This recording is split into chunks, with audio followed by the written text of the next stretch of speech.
Keonjhar Champua range रे थमुनी हाथी आतंक केतबळे कहार जीवन नेउछि तो आउ केतबळे गाँ भितर पशि लोकंक घर भांगुछि हाथी। जातीय राजपथ उपरे रास्ता अवरोध करने सह फसल उजाड़ुछि। गाँव में पशि लोकंक घर भांगी धान चाउल खाउछि। पद्मपुर गाँ जंगल बाहरी गोविंदपुर गाँव में पशिथिला दंता जनक घर कबाट भांगी घर भितर धान चाउल खाई जाइछि गोठ छड़ा दंता। ग्रामवासी पहुंची हाथी को घौड़ाइबारु निकटस्थ झालियाबेड़ा जंगल को चली जाइछि हाथी। तेबे हाथीटी गाँव में उपद्रव करुथिबा बेले वन विभाग देखा नाही जहाकु नै लोकंक मध्यरे प्रकाश पाइछि असंतोष।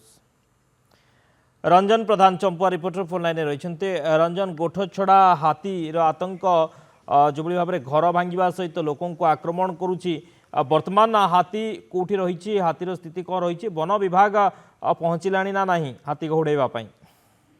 हाँ शक्ति यही घटनाटी गत राति चंपुआ रेंज उखुंडा सेक्शन अंतर्गत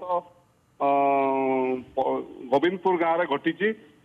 दीर्घ दिन हम उखुंडा सेक्शन दुईटिकिया हाथी पल मध्य तो 2 दिन तले एक हाथी गोठ छड़ा मयूरभंज को चली जाइथिबा बेले एही हाथीटी एकुटिया रही जाइथिला उखुंडा सेक्शन अंचल रे। तबे गतकाली से पद्मपुर बाहरी गोविंदपुर तो गाँ मध्य जो झालियाबेड़ा जंगल को जाऊला से गोविंदपुर गाँव में से ममता पात्रंकर घर भांगी से घर भितर धान चाउल खाई जाइछि। घटनाटी पहांतिया समय घटी जिते घर लोक समस्ते शोते यही समय हाथीटी गाँ भितर प्रवेश करथिला।